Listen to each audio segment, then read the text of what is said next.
Good afternoon. This is Mariana Mitchell, and in my week 4 multimedia discussion board, I'm going to talk a little bit about public versus private education. So first off, we have a brief overview of what to expect for today's presentation. We're going to review public and private education. We're going to ask the question that Graham Allison presented, are they alike in all unimportant aspects? I've identified 3 themes I'm going to go a little into detail on, the first one being institutional goals, the second one being funding, and the third one being accountability. And then at the end, we're going to tie it all together.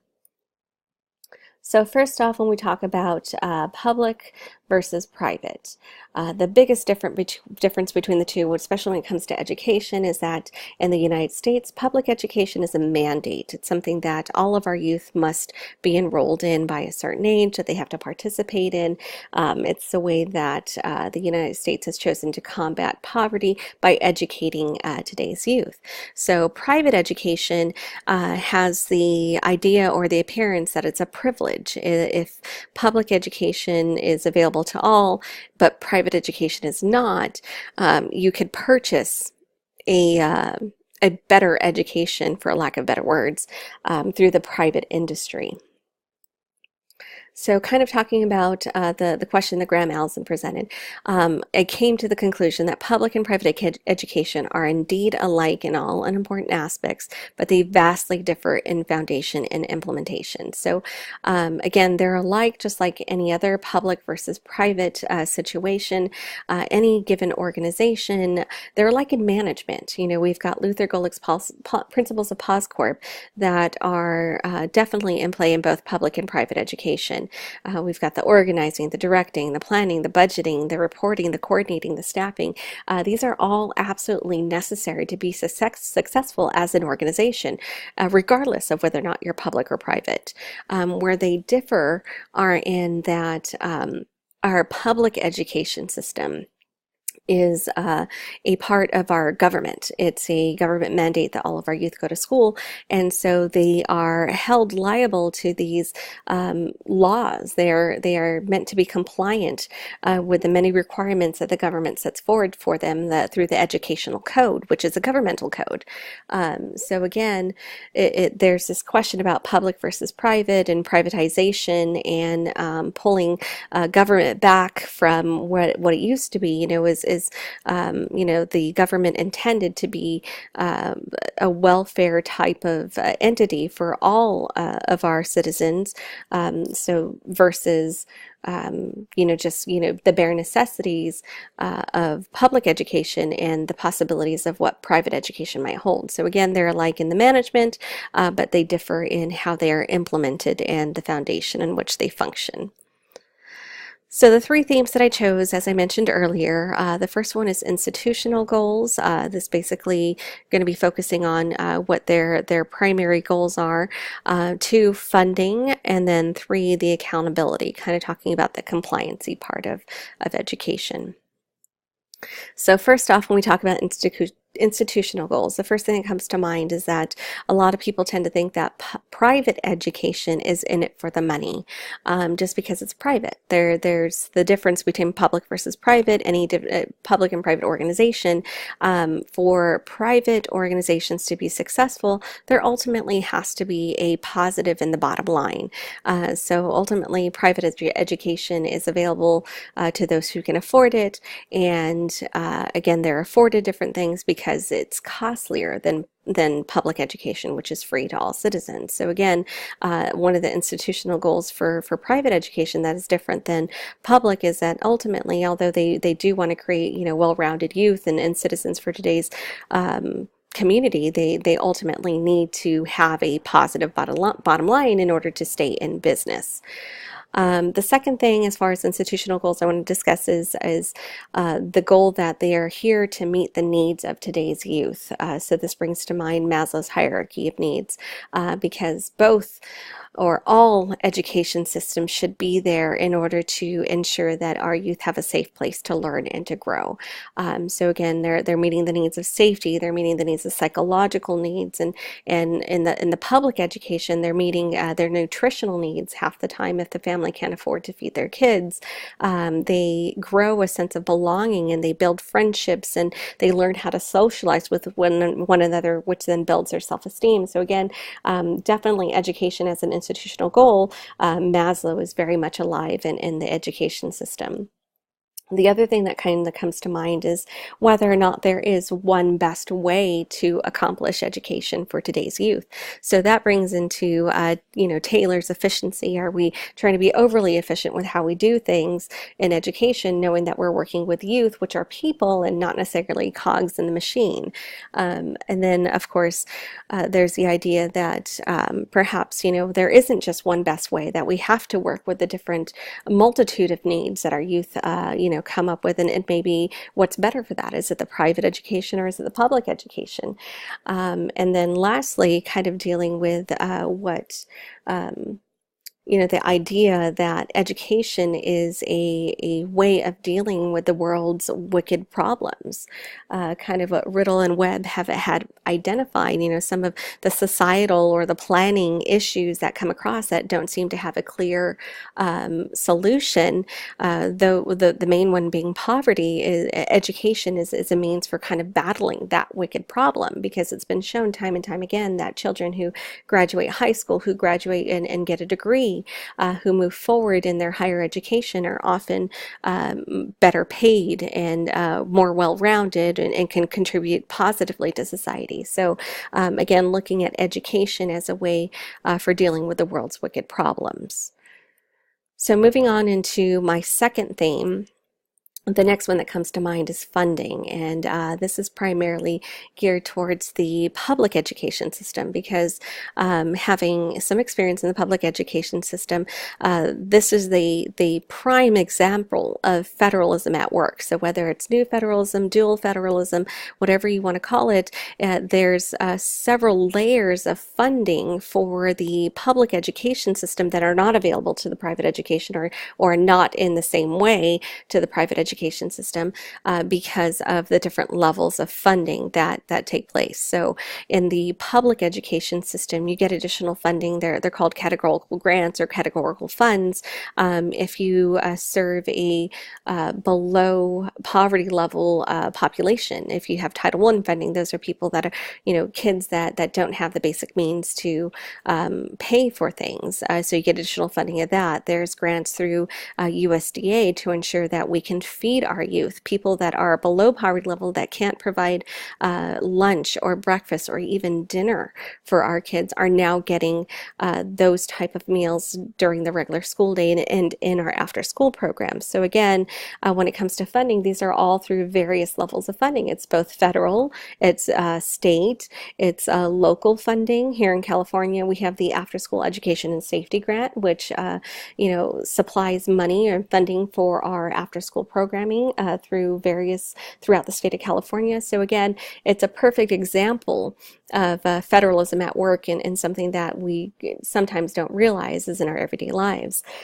Private schools mostly are funded through their sponsors or through fundraising or through the enrollment fees, which can be exorbitant. There's also a round of funding that might be going around. There's a talk about private school vouchers that might be coming into play, or districts approving charter schools. And so again, the funding for private education, again, may have a different spin to it, because of course, as a private entrepreneurial type organization, they may be looking at their bottom line, whereas in the private sector, public sector, we're not necessarily worried about that. Another thing that came to mind is Weber's bureaucracy. Of course, it's in almost everything that we touch. In the public education system, there's layer upon layer for approvals when it comes to getting things done. So if you have a child with special needs, it has to go through different layers of approval in order to get that child some additional assistance. So again, Weber's bureaucracy, are we, continuing to do things, just because that's the way it's always been done. And so there's a very clear hierarchy of authority when it comes to dealing with school districts and school boards and state funding. There's a clear orientation for what happens in the regular school day. So again, Weber's bureaucracy is very much alive in the public school institutions, and may or may not be in the private school, depending upon what you're dealing with. And of course, when it comes to funding and budgeting, Aaron Wildavsky comes to mind because, of course, there's the idea that budgeting is influenced by both politics, by performance results, and by making sure that things can get done. So of course, with the politics in play in the public world, that also influences funding, which is why the state of California has specific funding just for after school, whereas most other states do not. So that comes to mind when it comes to funding in public education.